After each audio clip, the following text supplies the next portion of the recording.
가장 성경적이면서도 가장 실제적인 상담 이론을 갖춘 이 시대의 최고의 복음주의 상담 심리학자라는 평가를 받는 레리 크랩 교수가 자신의 책 깨어진 꿈의 축복에서 룻기에 나오는 나오미의 이야기로 깨진 꿈을 통해 보이시는 하나님의 마음을 말하고 있습니다.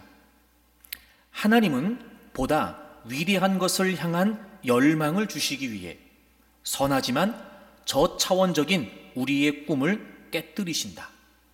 이렇게 저차원적인 꿈이 깨어져 고통을 느끼는 과정을 통해 우리는 스스로가 진정 원하는 것이 세상적 복이 아니라 하나님을 만나고자 하는 열망임을 자각하게 된다. 꿈이 깨어질 때 우리는 고통을 느낀다. 이 고통이야말로 우리가 하나님의 품에 안길 수 있는 기회이다. 또한 하나님께서 우리에게 최상의 축복을 주길 원하신다는 것과 우리 안에 하나님과의 만남을 향한 열망이 깊이 자리 잡고 있다는 것을 깨달을 수 있는 기회이다. 이루고 싶던 꿈이 깨지고 인생이 예상한 것과는 다른 방향으로 흘러가고 쓰디쓴 고난이 겹칠 때 우리는 종종 하나님께 이렇게 호소합니다. 하나님께서 날 사랑하신다고 하면서 어떻게 이러실 수가 있습니까? 내가 바라는 것이 나쁜 것도 아닌데 왜 허락해 주지 않으십니까? 더군다나 이런 외침 속에서도 하나님께서 침묵하신다고 느껴지고 고난이 지속되어 간다면 그 좌절감과 절망감은 더 깊어지게 됩니다. 하지만 하나님께서는 이 세상에서의 복이라는 저차원적인 꿈을 깨트리시면서 오히려 그보다 더 위대한 꿈, 즉 하나님을 경험하고 그분과 함께 교제하면서 우리가 변화되어가는 꿈을 꾸도록 우리를 이끄신다라고 하는 것입니다. 하나님께서는 우리가 생각하는 작은 행복이 아니라 하나님께서 주시기를 원하시는 그 크고 위대한 행복을 바라보게 하신다는 거지요. 그래서 우리의 작은 꿈을 잠시 접게 하신다는 겁니다. 그러므로 어찌 보면 우리가 꾸고 있던 꿈이 깨어졌다는 것은 우리의 인생이 무너졌다는 것을 의미하는 것이 아니라 오히려 그 깨진 꿈을 통해 진정으로 주님을 만나고 그분과 교제하는 은혜를 누리면서 오히려 우리의 인생은 복원력을 갖고 더 위대한 꿈을 향해 나아갈 수 있는지도 모르겠습니다. 비로소 그 깨진 꿈을 통해 우리가 원했던 것들, 우리가 바랬던 것들은 진정한 우리의 인생의 평형수가 될 수 없다는 사실을 알게 되고 오히려 더 주님을 기대하고 바라봄으로 말미암아 비어있었던 우리의 평형수를 그분을 신뢰하는 믿음으로 채워가면서 서서히 우리의 인생의 배가 다시 세워져가는 은혜를 맛볼 수 있게 되는 거죠. 우리의 꿈이 깨져야 어쩌면 진정한 꿈을 꿀 수 있는지도 모르겠습니다. 지금 우리는 인생의 흉년을 만나 고통 가운데 있다 말할 수 있을지 모르지만 그럼에도 불구하고 분명히 우리와 함께 하신 하나님께서는 이 시기를 통해 우리에게 더 값지고 더 소중한 것들을 깨우쳐 주실 줄로 믿습니다. 엘리멜렉과 나오미의 가정이 살고 있었던 베들레헴 지역은 이스라엘 중에서도 가장 풍요로운 땅 중에 하나였습니다. 그런데 전혀 예상과는 달리 그 땅에 흉년이 들게 됩니다. 아마 엘리멜렉과 나오미는 몹시 당황했을 것입니다. 그리고 그들은 대비책을 마련하기 위해 많은 고민과 생각을 했겠지요. 그래서 그들은 모압 지방으로 이주하기로 결정을 합니다.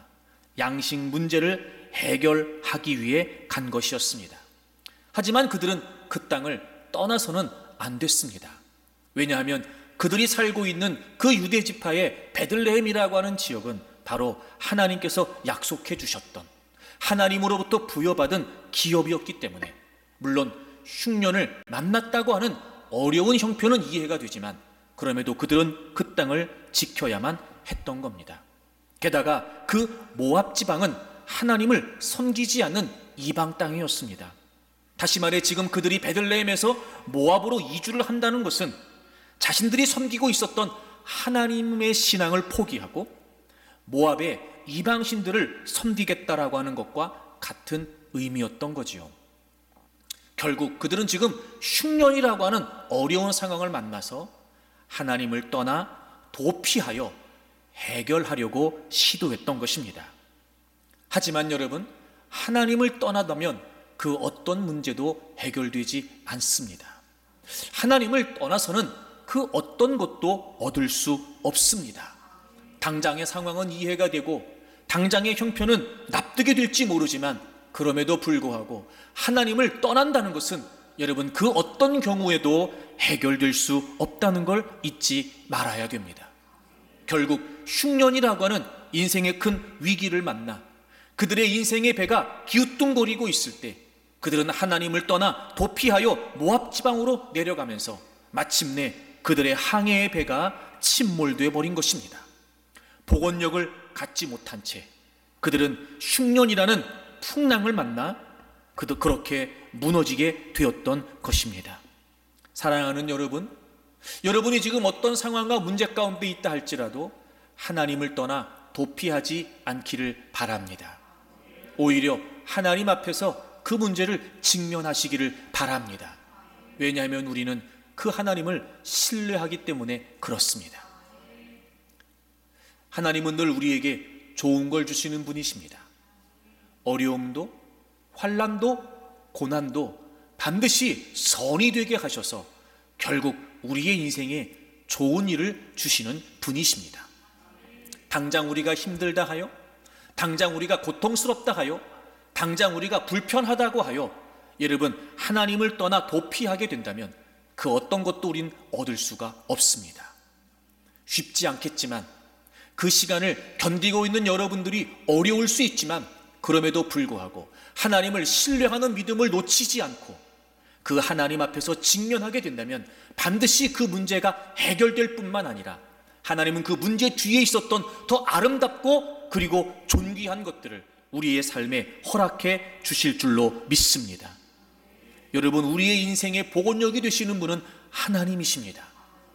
그분을 떠난다면 결코 우리의 인생의 항해는 안전할 수 없다는 사실을 잊지 않기를 바랍니다.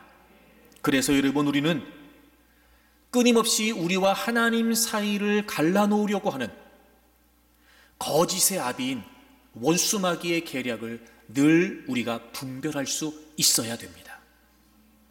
거짓은 진리 앞에서만 온전히 드러나게 됩니다.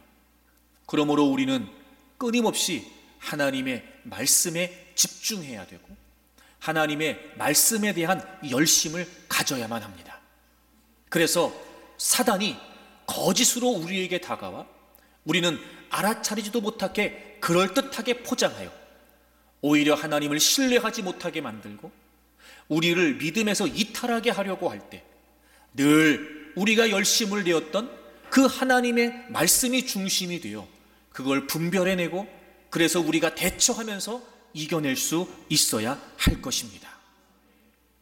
그러니 여러분, 오히려 이런 시기에 그래서 더 어렵고 힘들 수 있지만 어찌 보면 그래서 우리가 더 하나님의 말씀을 집중하기 어려운 상황인지도 모르지만 그럼에도 불구하고 이 인생의 흉년의 시기를 우리가 극복해내기 위해서는 거짓을 분별하여 더욱 하나님을 신뢰해야 되기에 저는 여러분들이 더 말씀에 집중하는 분들이 되었으면 좋겠습니다. 성경을 열심히 읽으십시오. 설교를 반복해서 들으십시오. 늘 여러분의 생각 속에 하나님의 말씀이 떠나지 않도록 말씀을 암송하고 말씀을 묵상하고 순간순간 하나님의 말씀을 기억해내기 위해 힘쓰십시오.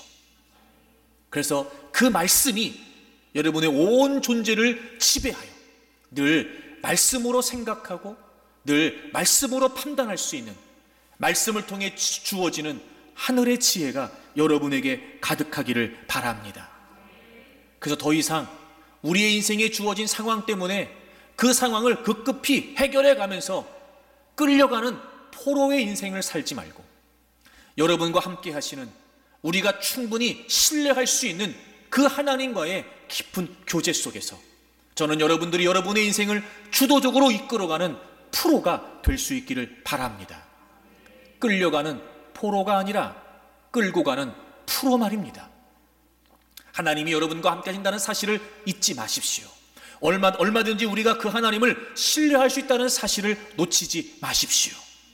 그래서 이제 그 하나님과의 그 친밀한 관계를 그 안에서 주도적으로 여러분의 인생을, 어떤 상황이 가로막는다 할지라도, 어떤 상황이 여러분의 인생을 뒤흔든다 할지라도 오히려 그 모든 문제들을 돌파해가고 직면해가고 극복해가면서 여러분의 인생의 항해를 할 수 있기를 바랍니다.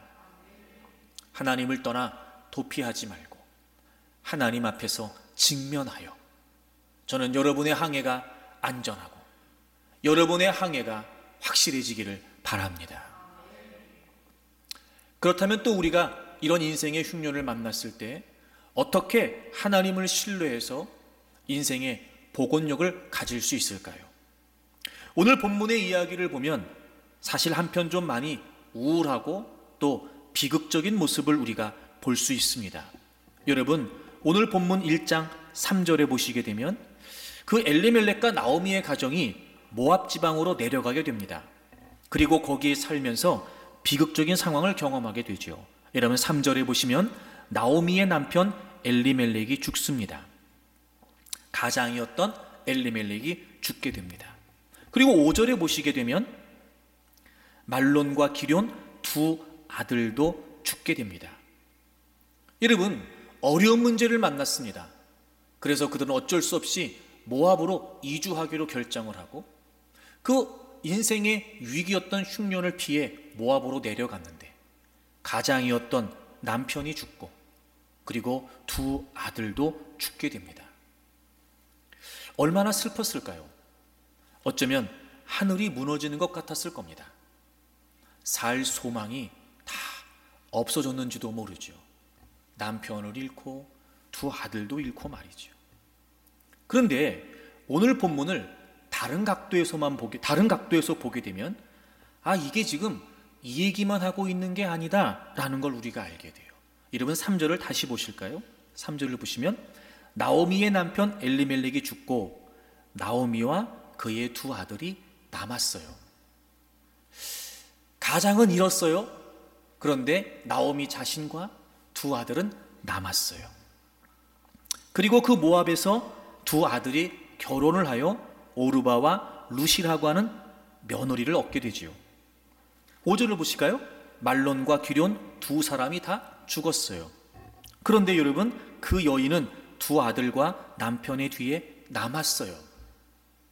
두 아들을 잃었어요. 나오미 본인은 남았어요. 두 아들을 잃었어요. 그런데 오르바와 룻 두 며느리는 남았어요. 여러분, 잃었다만 되어 있지 않고 남았다도 기록되어 있네요. 남편은 잃었는데 두 아들은 남아 있었어요. 또 두 아들은 잃었는데 두 며느리는 남아 있어요. 그리고 이제 하나님께서 다시 그 고향 땅을 풍성하게 하셨다는 소식을 듣고 이제 나오미가 고향으로 돌아가는데 홀로 돌아가지 않습니다. 두 며느리와 함께 길을 떠나게 되고 그러다가 오르바는 다시 고향으로 돌아가게 되고 오르바는 갔지만 또 누가 남았냐면 룻이 남았어요. 그리고 그 룻과 함께 고향 땅으로 돌아오게 되고 하나님께서는 그 가정의 회복을 바로 남았던 그 룻을 통해서 그 가정의 회복을 도모하시게 됩니다. 여러분, 잃었다라고 하는 것에만 초점을 두게 되면 남편이 죽었다, 두 아들이 죽었다, 이 시각으로만 그 상황을 바라보게 되면 이것처럼 비극적인 상황은 없습니다. 그런데 말입니다. 그럼에도 불구하고 남은 게 있었습니다. 두 아들이 남았고 두 며느리가 남았고 그 며느리 중에 룻이 남았습니다. 그리고 하나님께서는 그 남은 것을 가지고 바로 그 나오미의 가정을 회복시키시고 그 계보로 다윗이 태어나게 되고 그 다윗의 혈통으로 예수 그리스도께서 오시게 되지요. 그 남은 여인이었던 룻은 그래서 그 예수 그리스도의 족보에 자신의 이름을 올리기도 합니다. 아하, 여러분, 우리가 인생의 흉년을 만났을 때 어떻게 하나님을 신뢰하는 평형수로 인생의 복원력을 가질 수 있을까? 우리가 많은 것을 잃어버릴 수밖에 없는, 놓칠 수밖에 없는 인생의 흉년을 걷고 있을 때 어떻게 하면 우리가 하나님을 신뢰하는 믿음으로 복원력을 가질 수 있을까? 아하, 여러분, 잃은 것 때문에 절망할 것이 아니라 남은 것 때문에 소망해야 된다는 거예요. 지난주에 그런 말씀 드렸습니다. 하나님을 떠나 도피하지 말고 하나님 앞에서 직면해야 된다. 즉, 우리는 어떤 상황을 만났느냐가 중요한 것이 아니라 어떤 반응을 하느냐가 중요하다, 이렇게 말씀을 드렸어요. 그래서 도피하지 말고 직면하라, 이렇게 말씀드렸어요. 오늘 이렇게 말씀을 드리고 싶습니다. 여러분, 우리가 어떤 상황을 만났느냐가 중요한 것이 아니고요, 그 상황을 어떤 시각으로 바라보느냐가 중요합니다. 잃어버린 것만 생각한다면 포기할 수밖에 없습니다. 좌절할 수밖에 없지요. 하지만 여러분, 다른 시각, 남은 것을 보게 되면, 그 남은 것을 생각하게 되면 얼마든지 그 포기할 수밖에 없는 자리가 다시 시작할 수 있는 자리가 되고, 좌절이 마땅한 자리가 소망을 품을 수 있는 자리가 될 수 있다는 겁니다. 그러니 여러분, 잃어버린 것 때문에 좌절하지 말고 남은 것 때문에 소망을 품으십시오.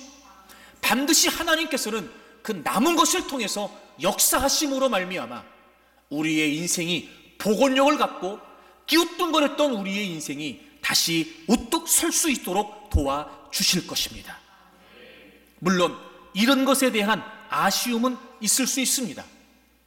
그리고 우리 마음에 그것이 더 아깝다고 느껴질 수도 있습니다. 그리고 오히려 아무리 남은 것을 찾아봐도 남은 건 별거 없다, 남은 건 별 볼 일 없는 거다, 작은 것이야, 보잘것없는 것이야 라고 우리가 느낄 수도 있습니다. 하지만 여러분, 우리의 인생의 복원력은 우리가 아니라 하나님이시니까, 다시 말해, 비록 우리가 보기에 잃어버린 것에 비해 남은 것이 보잘것없어 보일지 모르지만 우리의 인생의 복원력 되시는 하나님은 얼마든지 그 남은 것을 가지고도 우리의 인생을 다시 일으켜 세우실 수 있는 분이니, 진정으로 우리가 그 하나님을 신뢰하는 인생의 평형수를 채우고 있는 사람들이라면 얼마든지 우리는 보잘것없어 보이는 그 남은 것을 초점에 두고 하나님의 역사를 기대할 수 있다는 겁니다. 이런 마음이 들었습니다. 아하, 오히려 그렇다면 우리가 지금 남은 것을 소망한다면 그것이야말로 진정으로 하나님을 신뢰하는 믿음일 수 있겠다. 남은 것에 초점을 둔다는 건 그렇기 때문에 하나님을 더 바라보게 된다는 거예요. 물론 우리가 인간적인 판단할 수 있습니다. 가장을 잃었습니다. 기둥 같은 두 아들도 잃었습니다. 여러분, 요즘 시대와 달리 이 시대는 남성의 영향력과 위치가 얼마나 중요한지 잘 아시지요? 소위 말해 그 가정에 남자가 하나도 없는 겁니다. 아무리 본인이 남고 아무리 두 며느리가 있고 그래서 마지막 그 한 며느리와 함께 고향으로 돌아간다고 한들, 여러분, 남은 걸 생각한다고 한들 무슨 기대를 할 수 있겠습니까? 그런데 여러분, 놀라운 일이 벌어진 겁니다. 하나님께서 그 남은 룻을 통해 그 집안을 다시 회복시키셨다는 거예요. 여러분, 여러분의 판단 때문에, 여러분의 생각 때문에 내가 이만큼 잃어버렸으니까, 내가 정말 이것만큼은 반드시 필요하다고 생각했는데 내가 이것도 다 잃었으니까 이제 내 인생은 끝이야, 이렇게 단정 짓지 마십시오. 우리의 인생의 복원력 되신 하나님께서는 얼마든지 그 남은 것을 가지고도 비록 우리 눈에 보기에는 보잘것없어 보이고 별거 아닌 것처럼 여겨질지 모르지만 하나님은 얼마든지 그 남은 것을 가지고 역사하실 수 있습니다. 오히려 우리는 우리의 생각과 우리의 판단 때문에 지금 하나님을 제한하고 있는 건 아닐까? 그래서 하나님에 관해 오해하고 있는 건 아닐까? 여러분, 하나님이 어떤 분인지 아십니까? 여러분, 하나님이 어떤 일을 행하시는 분인지 아십니까? 여러분, 우리가 그 하나님을 안다면 얼마든지 그 하나님을 신뢰하는 믿음으로 남은 것에 초점을 두고 우리의 인생을 기대할 수 있습니다. 하나님이 어떤 분이실까요? 인간의 게놈 지도를 연구하는 미국의 생명공학 벤처기업인 셀레라 제노믹스의 과학자 가운데 한 사람이었던 진 마이어스가 2001년도에 샌프란시스코 일간지 크로니클에 다음과 같은 글을 기고했습니다. 그러니까 인간의 DNA를 연구하는 과학자예요. 나를 진정 놀라게 하는 것은 생명의 설계자이다. 생명 시스템은 극도로 복잡하다. 마치 정밀하게 설계된 것 같다. 생명의 설계에는 엄청난 지성이 관여했다. 생명의 설계에 엄청난 지성이 관여했다. 바로 하나님을 지칭하는 거예요. 그러면서 그가 다른 사람은 어떻게 생각할지 몰라도 나는 이러한 생각이 전혀 비과학적이지 않다고 생각한다. 인간의 게놈 지도를 연구하는 과학자가 그걸 연구하면서 깨달은 거예요.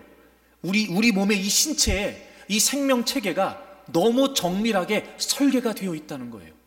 그래서 그 하나님의 엄청난 지성이 아니고서는 그게 불가능하다는 걸 그가 깨닫게 된 거예요. 사실 저도 이 분야는 잘 모르는데요, 이렇게 좀 책들을 좀 찾아보니까 여러분에게 설명을 드리기 위해서 좀 책들을 찾아봤는데요, 사실 제가 정리해놓고도 잘 무슨 말인지 모르기는 해요. 하지만 여러분, 제가 설명을 드리겠습니다. 이 우리 생명 시스템이 굉장히 복잡하면서도 정밀하더라고요. 유전자의 본체라고 일컬어지는 DNA는 4개의 뉴클레오티드로 구성되어 있답니다. 아데닌, 티민, 구아닌, 사이토신, 이렇게 4개의 뉴클레오티드로 구성되어 있는데 이것들은 서로 짝을 이루어서 이 형성이 된다는 거예요. 그래서 그걸 염기쌍 이렇게 부른대요. 염기쌍. 그래서 아데닌은 항상 티민과 짝을 이루고 구아닌은 사이토신과 짝을 이룬대요. 그래서 이 염기쌍이 DNA의 형태를 이룬답니다. 그리고 우리 인간은 이 23개의 염색체 세트에 30억 개 이상의 염기쌍으로 구성되어 있대요. 그러니까 23개의 염색체 세트가 있는데 그 안에 30억 개 이상의 이 염기쌍이 분포되어 있고 이 물리적인 구조 이면에 유전자 정보가 담겨져 있다는 거예요. 사실 우리 육안으로는 볼 수 없죠, 여러분. 아주 세밀한데 그게 이렇게 적당히 되어 있는 게 아니라 아주 완벽한 구조로 정밀하게 이루어져 있다는 거예요. 정말 기가 막힌 게 뭐냐면요, 이 뉴클레오티드는 다시 코돈이라고 하는 단위로 묶이는데 이 코돈은 각각의 아미노산을 만든대요. 그리고 여러분, 여러 개의 아미노산이 모여서 단백질 덩어리가 되는 거라는 거예요. 여러분, 이 단백질은요, 우리 안에 있는 이 다양한 기관들 또는 호르몬, 효소 등 이런 신체를 이루는 주 성분입니다. 그리고 이 단백질은 우리 체내에 수조 개, 그러니까 수천 개, 수억 개가 아니라 수조 개의 세포의 공장 역할을 한대요. 단백질이 말이에요.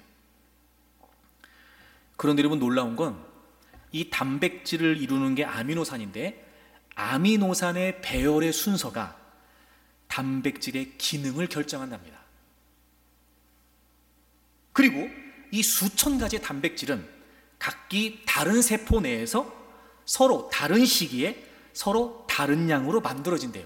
각기 다른 세포에서 다른 시기에 다른 양으로 만들어지는데 만약에 적절한 단백질이 적절한 순서로 적절한 시기에 생산되지 않으면 신체에 문제가 생긴다는 거예요.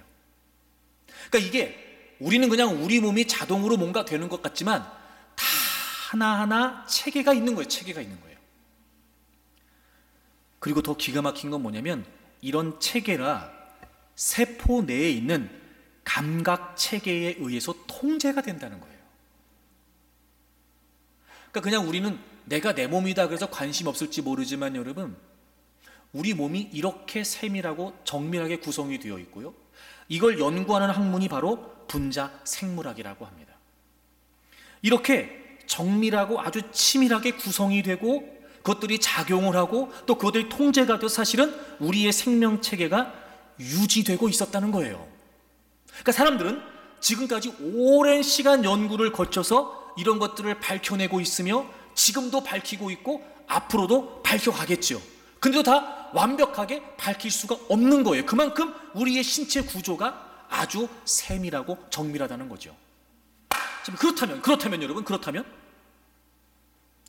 이런 작은 분자들이 작용하는 과정, 또 우리 신체에 분포하는 이런 전체 세포의 수천 가지의 분자 경로, 여러분, 이걸 하나님은 완벽하게 파악하고 계셨다는 거예요. 게다가 하나님께서는 이 모든 것들을 직접 창조하신 분이잖아요. 그래서 그걸 연구했던 진 마이어스라고 하는 과학자가 생명의 설계에 엄청난 지성, 즉 하나님만이 하실 수 있는 그 놀랍고 기이한 지혜가 관여되어 있다고 고백할 수밖에 없었던 거죠. 사실 우리는요, 아무리 우리가 알려고 해도 극히 일부분밖에 알 수 없는 하나님의 엄청난 지혜, 아마 모르긴 몰라도 앞으로도 계속해서 이 모든 것들이 밝혀지겠지요. 그렇게 밝혀질 때마다 생명의 설계자이신 그 하나님의 엄청난 지혜가 드러나겠지요. 그럼 점점 더 많은 사람들은 진 마이어스처럼 고백하게 될 거예요. 생명의 설계는 엄청난 하나님의 지성이 관여되어 있다. 이야, 여러분, 하나님은 그런 분이십니다. 정말 기이하다고 라고밖에 설명할 수 없는, 딱히 어떤 말로도 표현이 되지 않을 만큼 하나님은 엄청난 지혜를 갖고 계신 분이십니다. 여러분, 우리에게 남은 게 별거 아니라고요? 우리에게 남은 게 보잘것없다고요? 그건 한낱 우리의 생각일 뿐이지. 이렇게 엄청난 지혜를 갖고 계신, 우리가 다 예측할 수도 없는 기이한 지혜를 갖고 계신 그 하나님께서 그 남은 것들을 통해 어떻게 역사하실지 우리가 뭘 알 수 있겠습니까? 여러분, 하나님을 신뢰하십시오. 그리고 이런 것 때문에 좌절하지 말고 남은 것 때문에 소망하고 기대하십시오. 게다가 여러분, 하나님께서 창조하신 이 피조의 세계의 자연 질서를 볼 때마다 우리는 깜짝 놀라지 않을 수 없는 게 하나님의 무한하신 능력이라는 거예요. 여러분, 생각해보면 이 모든 우주 만물에 설계되어 있는 이 질서는요, 하나님 자신이 세우셔서 하나님 자신이 창조하신 이 피조의 세계를 돌보시는 그분만의 방식인 거예요. 그래야 이 피조의 세계가 지켜지고 운행될 테니까요. 근데 그 자연의 질서를 하나님이 세우셨다는 거죠. 우리는 그걸 맨날 보고 그 피조의 세계 안에 살면서 사실 하나님이 어떤 분이신지를 깨닫지 못할 만큼 어리석은 것 같아요. 분명히 로마서 1장에 보면 하나님의 존재에 대한 증거가 그분께서 만드신 만물에 분명히 보여져서 알려졌다라고 기록이 되어 있습니다. 그리고 그 성경은 지금 현대 과학에서 다양한 관찰 결과를 통해 뒷받침되고 있다는 거예요. 뉴턴, 갈릴레오, 코페르니쿠스는 현대 과학의 탄생에 기여한 사람들이고, 이들은 합리적인 하나님께서 이 세상을 정확하게 만드셨기 때문에 이 우주의 질서는 대부분 수학적으로 설명이 가능하다고 봤다고 그래요. 갈릴레오가 이렇게 봤다고 그래요. 자연의 질서는 수학이라는 언어로 하나님의 손에 의해 씌어졌다는 거예요. 그러니까 이 자연의 질서가 발견되면 발견될수록 마치 수학 공식을 발견하는 것처럼 하나님은 그렇게 정확하고 합리적으로 이 세상을 만드셨다는 거예요. 아인슈타인은 우주가 이해할 수 있게끔 되어 있는 것을 가장 놀라운 자연의 신비로 봤다는 거예요. 이해될 수 있다. 그래서 그것은 유일하게 지혜로운 창조자만이 세상의 물리적 현상을 수학 공식으로 설명될 수 있도록 만드셨다는 거예요. 여러분, 로마서 1장의 말씀이 딱 맞아요. 하나님은요, 하나님 자신의 존재를 이 피조의 세계를 통해 드러내시기 위해서 사람들로 하여금 마치 수학 공식을 발견하는 것처럼 이 자연의 질서를 발견하게 하신다는 거예요. 그래서 그걸 발견할 때마다 이건 정말 하나님만이 하실 수 있는, 하나님의 능력만으로만 가능하다는 걸 사람이 알게 된다는 거죠. 그래서 이 자연의 질서를 연구하는 과학자들이 그렇게 고백하지 않을 수가 없다는 겁니다. 게다가 놀라운 사실은 여러분, 20세기 과학이 이룩한 또 하나의 놀라운 과학적 발견인데, 그게 뭐냐면 바로 이 우주에 우리 같은 생명체가 살기에 적합한 환경이 이루어지려면 우주 상수, 그러니까 변하지 않는 일정한 그 무엇이 정밀하게 설정되어 있다는 걸 발견했다는 거예요. 예를 들면 빛의 속도라든지 중력이라든지. 그래서 이런 일정한 우주 상수가 아주 정밀하게 세팅되어 있어야 우리 같은 생명체들이 살 수 있는 환경이 만들어진다는 거예요. 그러니까 여러분, 하나님이 그 모든 것들을 다 계산하셔서, 그래서 그렇게 이 우주 만물이 운행되고 거기에 우리 같은 생명체가 살아갈 수 있도록 모든 것을 다 세팅해 놓으셨다는 거죠. 기가 막힌 하나님의 능력 아닙니까, 여러분? 노벨 물리학상을 수상했던 미국의 천체 물리학자 아르노 펜지아스가 천문학을 연구하다 보면 아주 독특한 것을 만나게 된다. 바로 우주가 무의 상태에서 창조되었고 생명을 유지시키는 데 필요한 정확한 조건을 제공하도록 정교하게 균형이 맞춰져 있다는 것이다 라고 얘기했다 그래요. 여러분, 하나님은요 얼마나 위대한 능력을 갖고 계시냐면 이 우주 만물을, 이 피조의 세계를 조금도 불일치되지 않고 일정하게 유지가 되고 우리 같은 생명체가 살아갈 수 있는 환경을 위해서 이 모든 원리를 다 하나님께서 세워 놓으셨다는 거예요. 여러분, 이걸 누가 할 수 있겠습니까? 여러분, 이걸 그 어느 누가 만들어낼 수 있겠습니까? 하나님의 능력이 아니고서는 불가능한 일이죠. 그래서 여러분, 작은 미물에서부터 만물의 영장이라고 하는 우리 인간까지 이렇게 우리가 살아갈 수 있는 이 아름다운 피조의 세계가 지금도 여전히 존재하고 운행되고 있다는 거예요. 하나님의 능력 말입니다. 엄청난 하나님의 지혜와 위대한 하나님의 능력으로 우리는 사실 오늘을 살고 있는 거였습니다. 그런데 여러분, 난 너무 많은 걸 잃었어. 난 없는 게 너무 많아. 난 갖고 있는 게 별로 없어.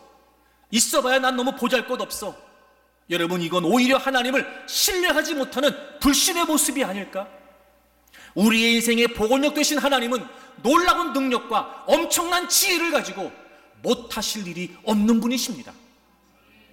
그러니 여러분, 그 하나님께서 여전히 우리에게 남겨두신 것이 있다면, 그래요, 많은 걸 잃어버려 상실감에 빠져 있을 수 있으나 그럼에도 불구하고 여전히 하나님이 우리에게 남겨두신 것이 있다면, 어쩌면 다 잃어버리게 하지 않으시고 하나님이 남겨두신 그것을 통해 하나님 자신의 일을 행하시려고 하는 것은 아닐까 말입니다.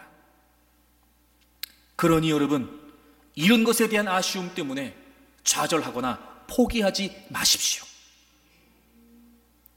위대한 능력과 엄청난 지혜를 가지고 지금도 그 어떤 일도 행하실 수 있는 여러분의 인생의 보건력 되신 하나님을 신뢰한다면 이제 남은 것에 초점을 두고 그 남은 것을 바라보면서 하나님의 역사를 기대하십시오.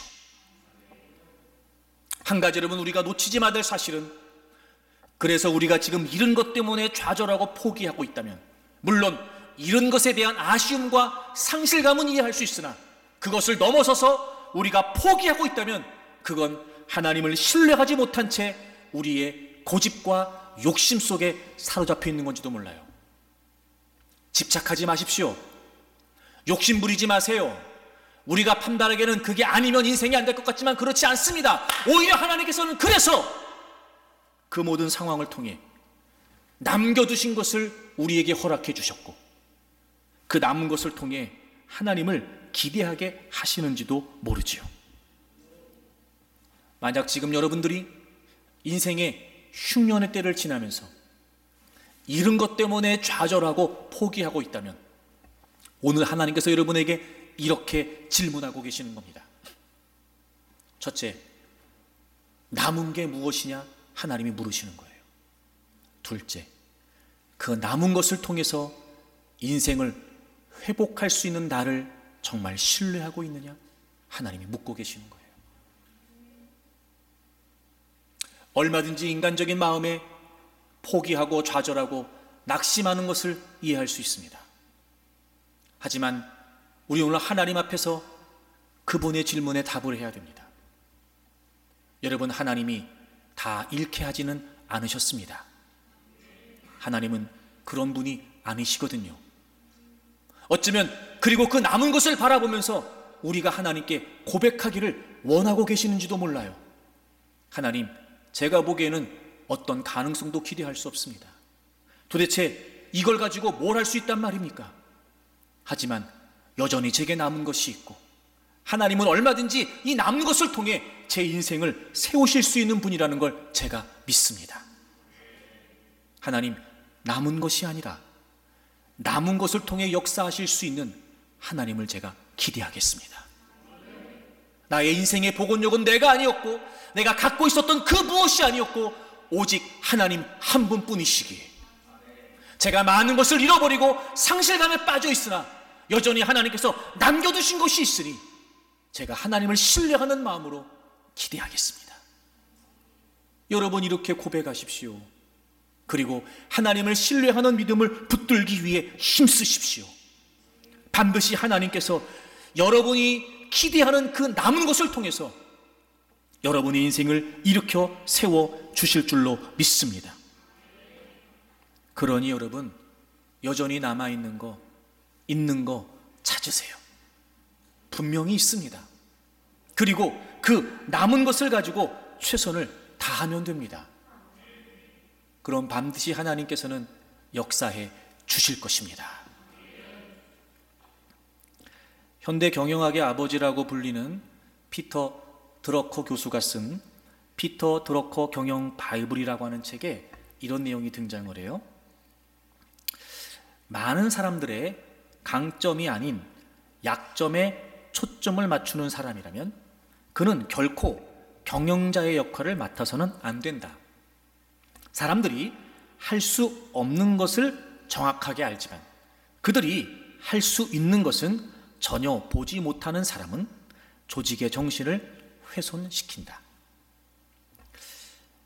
강점에 초점을 맞추지 않고 약점에 초점을 맞추게 되면 할 수 없다는 것만 알지 할 수 있다는 건 놓치게 된다는 거죠. 제가 이 글을 읽으면서 이걸 우리 인생에도 적용할 수 있겠다. 사실 우리가 기업을 경영하는 건 아니지만 사실 한 사람이 한 사람의 인생을 사는 것도 경영이라고 얘기할 수 있다면 이렇게 적용할 수 있을 것 같아요. 남은 것이 아닌 잃은 것에 초점을 맞추는 사람이라면 자신이 할 수 없는 것은 알지만 자신이 할 수 있는 것은 모른다. 이러면 그건 자기 자신을 자신도 잘 파악하지 못하고 있는 거예요. 없는 것 때문에, 잃어버린 것 때문에 못할 수 있는 일이 분명합니다. 그렇지요. 그럼요. 없으니까요. 하지만 여러분, 있는 것 때문에 할 수 있는 일도 분명히 있습니다. 얼마든지요. 내가 있는 것, 내게 남은 것, 내게 주어진 것을 가지고 얼마든지 할 수 있는 일이 있다는 거지요. 그러니 그런 사람은 자신에 대해 지금 잘못 생각하고 있는 거예요. 잃은 것 때문에, 없는 것 때문에 난 이거 못해, 이거 못해, 이거 못해, 이것만 파악하고 있지. 여전히 자신에게 있는 거, 남겨진 것 때문에 난 이거 할 수 있어, 이거 할 수 있어. 왜? 자기 스스로도 자신의 가능성을 무시하고 있냔 말이에요. 그러니 여러분, 사실 우리가 우리의 인생을 경영해 가려면 잃어버린 것 때문에 내가 할 수 없는 일을 파악하는 것도 때론 필요하겠으나 더 중요한 건 있는 것 때문에 내가 할 수 있는 일을 찾는 것도 중요하다는 거죠. 어쩌면 그것이 더 우리에게 중요한지도 모르겠습니다. 여러분, 요즘 유행하는 말 중에 자포자기라고 하는 말이 있는데, 이 자포자기라고 하는 말을 이렇게 풀어서 얘기하더라고요. 자포, 자신의 강점은 포기하고 자기의 약점 때문에 기죽어 산다. 이게 자포자기래요. 자신의 강점은 포기하고 자신의 약점 때문에 기죽어 산다네요. 자신에게 남아있는 것은 포기하고 자신에게 없는 것 때문에 기죽어 산다는 거예요. 없는 것 탓하면서 살지 말고 있는 것 바라보면서 사면 되는데, 자포자기의 인생을 우리가 지금 살고 있는 건 아닐지 말입니다. 저는 그런 마음이 들었어요. 우리가 왜 인생을 살면서 뭘 잘한다, 뭘 못한다 이런 얘기 많이 하거든요. 잘한다, 못한다. 제가 보니까 그런 것 같더라고요. 있는 거 가지고 하면은요 잘하는 거예요. 근데 없는 거 가지고 하면 못할 수밖에 없어요. 우리가 좀 우리의 인생을 바라보는 시각을 바꿀 필요가 있겠다. 여러분, 없는 걸 가지고 뭘 하려고 하니까 안 되죠. 그러니까 못하는 거예요. 그러니까. 근데 내게 있는 걸 가지고 내가 하면 당연히 잘하죠. 당연히 잘하죠. 그러니까 얼마든지 우리의 인생이 못하는 인생, 안 되는 인생, 할 수 없는 인생이 아니라 얼마든지 우리의 인생이 잘하는 인생, 잘 되는 인생 살아갈 수 있다는 거예요. 남은 것을 통해 역사하시는 하나님을 우리가 신뢰하기 때문에, 이미 하나님께서 우리에게 주신 것, 남은 것을 가지고 그 하나님을 기대하며 최선을 다한다면 반드시 하나님은 그 속에 역사하신다는 거죠. 여러분, 이제부터 여러분이 어떤 상황을 만나도요, 그 상황이 중요한 게 아니라 그 상황을 여러분이 어떤 시각으로 바라보느냐가 중요하다는 걸 잊지 마십시오. 있는 것보다 없는 것에 집중하면서 좌절하고 불평하면서 살지 마세요. 그런 못하는 인생 이제 살지 마십시오. 오히려 없는 것보다 있는 것에 집중하면서 감사하고 소망을 품으세요. 얼마든지 잘하는 인생을 살아갈 수 있습니다. 여러분, 로마서 12장을 찾아보세요. 로마서 12장 6절을 보십시오. 앞부분만 제가 읽을 건데요, 로마서 12장 6절을 보시면 우리에게 주신 은혜대로 받은 은사가 각각 다르니. 여러분, 제가 로마서에 관한 설명을 많이 드렸는데 로마서는 두 부분으로 나누어집니다. 1장부터 11장까지가 전반부인데 1장부터 11장까지는 믿음으로 구원받는다라고 하는 이 대전제를 바울 사도가 아주 논리적으로 다양한 많은 비유 또 구약 성경까지 인용하면서 설명을 한 내용이에요. 그리고 12장부터 마지막 16장까지는 그렇게 믿음으로 구원받은 사람이 어떻게 살아야 되는지에 대한 실제적 삶에 관한 이야기를 쓴 거예요. 그 12장을 기록하면서 6절에 우리에게 이렇게 말해요. 우리에게 주신 은혜대로 받은 은사가 각각 다르다. 첫째, 여러분, 이런 겁니다. 물론 하나님이 우리에게 다 주시진 않았어요. 그런데 안 주신 게 아니에요. 분명히 우린 받은 게 있어요. 그러니까 우리가 왜 잃은 것에 대해 아쉬워하나 생각해 봤더니 내가 다 있어야 된다고 생각하는 거예요. 그렇지 않아요, 여러분. 그러니까 그거는 이제 우리가 꿈을 깨야 돼요. 하나님은 다 주시지 않았어요. 그런데 첫째, 안 주신 게 아니란 말이에요. 여러분, 한 분 한 분에게 분명히 있는 게 있어요. 하나님이 여러분에게 다 주시진 않았으나 안 주신 건 아니에요. 있는 거, 남은 거, 그 시각을 가지고 여러분의 인생을 바라보셨으면 좋겠어요. 그리고 여러분, 그렇게 받은 은사가 그런데 각각 다르다 이렇게 되어 있죠. 각각 다르다. 두 번째, 다 주시진 않았어요. 근데 두 번째, 다르게는 주셨어요. 그러니까 다 주신다, 다 주세요, 이건 우리 욕심이에요. 하나님은 그렇게 하지 않으세요. 그러니까 다 주시진 않은데, 첫째, 안 주신 건 아니란 말이에요. 다 주시진 않아요. 둘째, 다르게 주셨어요. 그러니까 여러분, 한 분 한 분에게 하나님은 주셨어요. 다. 각각. 그리고 각각 다르게. 그럼 이제부터 여러분, 없는 것 때문에 실망하거나 잃어버린 것 때문에 낙심할 이유가 없어요. 나에게 다 있어야 돼, 여러분, 이 생각도 우리가 버려야 됩니다. 왜냐하면 우리의 인생의 복원력은 하나님이시죠. 내가 아니고, 내 상황이 아니고, 내 소유가 아니고, 내 위치가 아니고, 내 신분이 아니에요. 우리의 인생의 복원력은 하나님이시란 말이에요. 그 하나님이 다 주시진 않았어요. 하지만 안 주신 건 아니에요. 그 하나님께서 다 주시진 않았어요.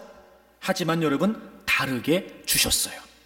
그러니 우리에게 주신 것이 분명히 있다는 사실을 잊지 말고, 이제부터 여러분, 잃어버린 상실감 때문에 슬퍼하거나 낙심하지 말고, 있는 것 때문에, 남아있는 것 때문에 오히려 하나님을 기대하십시오.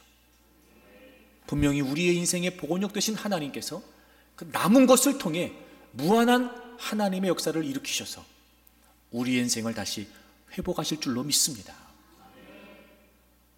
그럼에도 불구하고 난 너무 잃은 게 많습니다. 아니, 나는 다 잃었다고 해도 과언이 아닙니다. 지금 남은 거요? 아무것도 없습니다. 아무 소용없습니다. 라고 생각할 수도 있습니다. 아니, 나와 같은 이런 처지에 뭘 남은 게 있다고 얘기하는 겁니까? 나는 정말 다 잃어버렸습니다. 라고 이야기할 수도 있을 겁니다. 하지만 여러분, 그럼에도 불구하고 제가 오늘 여러분에게 단정적으로 말씀드릴 수 있습니다. 그래도 여러분에게 있는 것이 있습니다. 2차 세계대전을 배경으로 하는 톰 행크스 주연의 1998년에 개봉을 했던 라이언 일병 구하기라고 하는 영화가 있습니다. 그 라이언 가문의 4형제가 전쟁에 참전을 하게 됩니다. 근데 안타깝게도 막내 제임스 라이언 일병만 생존을 하고 3형제는 다 전사하게 되죠. 미국 행정부에서 이 사실을 확인하고 난 뒤에 4명의 아들 가운데 이미 셋을 잃은 어머니를 위해서 최소한 그 막내 제임스 라이언 일병만큼은 구해야 되겠다. 그래서 특별한 작전을 세웁니다. 그리고 그 작전을 밀러 대위에게 명령을 하게 되죠. 바로 이 밀러 대위가 그 톰 행크스가 연기한 역이기도 했습니다. 그래서 이 밀러 대위는 정예 요원 7명을 데리고 그리고 적진으로 전쟁터로 떠나게 됩니다. 그런데 여러분, 우리도 그렇게 생각할 수 있을 것처럼 그 작전에 투입된 대원들은 그 작전에 의구심을 갖게 됩니다. 아니, 한 사람을 구하기 위해서 8명이 목숨을 걸어야 되는 겁니까? 대원들은 다 나도 어머니가 있습니다. 내가 죽으면 우리 어머니도 당연히 슬퍼하실 겁니다. 이렇게 이야기를 하면서 그 작전에 의구심을 품습니다. 물론이지요, 여러분. 라이언 일병의 생명이 귀하다면 그 작전에 투입되는 밀러 대위와 7명, 즉 그 8명 대원들의 생명도 중요하지요. 어느 한 사람의 생명이 귀중하다면 다른 누군가의 생명도 마땅히 귀중합니다. 그러니 그 작전에 투입되면서 왜 그런 생각을 하지 않았겠습니까? 그런데 이 밀러 대위는 대원들을 다 설득을 하고 마침내 그 전쟁터에 가게 되고 극적으로 라이언 일병을 찾게 됩니다. 그런데 이 라이언 일병은 이미 다리를 사수해야 되는 임무를 맡고 있던 터에 자기 혼자만 떠날 수 없다고 이야기를 해요. 설득을 해도 소용이 없었습니다. 그래서 밀러 대위와 7명의 그 공수부대원들은 라이언과 함께 싸우게 됩니다. 그 독일군에게 용감하게 맞섰지만 차례대로 대원들이 죽어가게 되고 그리고 마침내 밀러 대위도 최후의 순간을 맞습니다. 극적으로 라이언 일병은 살아남게 됩니다. 이 영화는 개봉이 되고 난 이후에 신문, 방송, 칼럼, 심지어는 정치권에서조차 끊임없이 질문을 제기하면서 회자되고 있습니다. 8명의 생명을 희생하면서까지 한 사람의 생명을 구하는 것이 의미 있는 일인가? 8명의 생명을 희생하면서 이 한 사람의 생명을 구하는 것이 정당한 일인가? 그저 평범한 한 군인에 불과한 그를 위해서 말입니다. 여러분, 어떻게 생각하십니까? 우리도 이렇게 생각할 수밖에 없습니다. 이건 정말 무모한 희생이었죠. 그런데 하나님께서도 이렇게 하셨습니다. 하나님께서도 정말 무모한 희생을 치르셨습니다. 도무지 이해할 수 없는, 그 어떤 상식으로도 납득될 수 없는 무모한 대가를 지불하십니다. 바로 저와 여러분을 죄와 사망의 권세에서 건져내시기 위해서 예수 그리스도라고 하는 최고의 가치를 하나님께서는 포기하십니다. 그나마 라이언 일병은 조국을 위해 전쟁터에 나간 군인이기라도 했죠. 여러분, 우리가 하나님을 위해 뭔가를 하고 있었던 겁니까? 아니요. 우리는 그보다 더 보잘것없었습니다. 우리가 죄인 되었을 때에, 우리가 경건치 못할 때에 하나님은 우리를 너무 사랑하신 나머지 도무지 비교조차 되지 않는 엄청난 가치, 바로 예수 그리스도를 우리의 죄를 대신해서 십자가에 내다셨습니다. 누가 봐도 무모한 희생입니다. 8명의 생명을 희생하면서 한 사람의 생명을 구할 가치가 있을까? 여러분, 이것도 우리가 납득하기 어려운데, 우리 같은 죄인들을, 버려지고 더럽혀지고 타락한 우리 같은 죄인들을 건지시기 위해 하나님께서 아무 죄가 없으신 예수 그리스도를 희생하실 수가 있을까? 있을 수 없는 일이죠. 그런데 하나님께서는 바로 저와 여러분을 너무 사랑하셔서 바로 그 무모한 일을 감행하신 겁니다. 그렇게 하나님께서는 우리를 사랑하신 겁니다. 이 밀러 대위가 최후의 순간을 맞으면서 라이언 일병에게 마지막 말을 남기게 됩니다. 부디 살아남아라. 그리고 잘 살아라. 부디 살아남아서 잘 살아주길 바란다. 그렇게 살아남은 라이언 일병은 일생을 누구보다 보람있게 살려고 노력했습니다. 먼 훗날 가족들을 데리고 밀러 대위의 묘소를 찾아서 이렇게 이야기합니다. 제 가족이 함께 여기 왔습니다. 당신이 그날 했던 말을 매일 떠올립니다. 나는 최선을 다해 살려고 했습니다. 최소한 당신이 보기에 제가 당신들이 제게 해준 것에 걸맞게 살았기를 빕니다. 이 밀러 대위의 마지막 당부처럼 자신이 누구보다 잘 살았다고 고백하면서 자신을 대신해서 죽음을 택한 그들에 대한 고마움의 눈물을 흘리게 됩니다. 여러분, 주님께서 우리에게 남겨주신 약속이 있습니다. 그렇게 우리의 모든 죄를 짊어지시고 십자가에 죽으신 그분께서 그 사랑으로 우리에게 약속해 주신 것이 있습니다. 로마서 8장을 찾겠습니다. 그리고 우리 38절과 39절을 같이 읽겠습니다. 로마서 8장 38절 39절입니다. 우리 같이 읽겠습니다. 내가 확신하노니 사망이나 생명이나 천사들이나 권세자들이나 현재일이나 장래일이나 능력이나 높음이나 깊음이나 다른 어떤 피조물이라도 우리를 우리 주 그리스도 예수 안에 있는 하나님의 사랑에서 끊을 수 없으리라. 아멘. 그 어떤 것도 우리를 우리 주 그리스도 예수 안에 있는 하나님의 사랑에서 끊을 수 없으리라. 여러분, 그분께서 우리의 모든 죄를 짊어지시고 십자가에 죽으시면서 우리에게 약속해 주셨습니다. 단순히 너희들을 사랑한다 이 고백뿐이 아니었습니다. 이 하나님의 사랑은 그 어떤 것으로도 끊어지지 않습니다. 여러분, 우리가 다 일어설 수 있습니다. 다시 일어설 수 없을 만큼 모든 게 다 우리에게 떠났을 수 있습니다. 그럼에도 불구하고 하나님의 사랑만큼은 우리를 떠나지 않습니다. 어쩌면 주님이 우리에게 당부하시는 거 아닐까요? 힘들 수 있을 거다. 어려울 수 있을 거다. 고통스러울 수 있을 거다. 아플 수 있을 거다. 괴로울 수 있을 거다. 그때마다 잊지 말아라. 너희들을 향한 나의 사랑은 그 어떤 것도 끊을 수 없다. 라이언 일병이 부디 살아남아서 잘 살아달라고 하는 밀러 대위의 마지막 말을 기억하고 그가 그의 인생을 최선을 다해 살고 그들 앞에 눈물을 흘렸던 것처럼 언젠가 우리가 다시 주님 앞에 서는 날 우리도 이런 고백을 할 수 있지 않을까요? 주님, 쉽지 않았습니다. 인생의 흉년이 너무 길었습니다. 세상에서 믿음을 지킨다는 것이 정말 우리에게 어려운 일이었습니다. 하지만 주님이 제게 약속해 주셨지요. 그 어떤 것도 하나님의 사랑에서 나를 끊을 수 없다고요. 그래서 버텼습니다. 그래서 인내했습니다. 그래서 견뎠습니다. 하나님 감사합니다. 그래서 제가 마지막까지 믿음을 지키고 이렇게 기쁨으로 주님 앞에 섰습니다. 그날이 우리에게 있을 겁니다. 사랑하는 여러분, 다 이뤄도 괜찮습니다. 다 여러분을 떠나도 상관없습니다.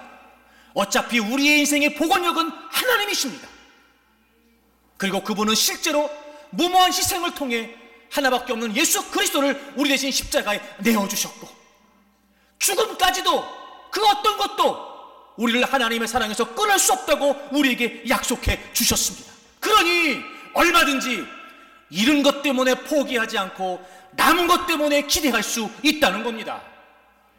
물론 우리가 그 사랑을 다 알 수 없습니다. 그러니 다 고백하고 표현할 수도 없겠지요. 하지만 여러분, 얼마든지 우리가 알아갈 수 있습니다. 그 사랑이 얼마나 크고 얼마나 놀랍고 얼마나 위대한지, 그리고 그 사랑이 얼마나 우리 인생을 풍요롭게 하고 아름답게 만들어주는지 얼마든지 더 이상 하나님의 사랑 안에서 누리며 살 수 있습니다. 인생의 흉년이라 하여 그것이 곧 우리의 인생의 끝을 의미하지 않습니다. 하나님을 떠나 도피하지 말고 하나님 앞에서 직면하십시오. 잃은 것 때문에 포기하지 말고 남은 것 때문에 기대하십시오. 하나님을 신뢰하는 믿음이 여러분의 인생의 평형수가 되어서 우리의 인생의 복원력 되시는 하나님을 기대한다면 반드시 하나님께서는 침몰되었던 우리 인생의 배라 할지라도 다시 일으켜 세워 주실 줄로 믿습니다. 여러분, 이 어려운 시기를 하나님을 신뢰하는 믿음으로 견디고 이겨내기를 바랍니다. 이제 남은 것을 찾으십시오. 여전히 하나님께서 우리에게 있게 하시는 것을 주목하십시오. 그리고 하나님이 행하실 일을 기대하고 그 하나님의 사랑을 의지하고, 여러분 어떤 인생의 풍파가 닥친다 할지라도 주님이 오시는 그날까지 멋지게 인생의 항해를 이어갈 수 있기를 주의 이름으로 축복합니다.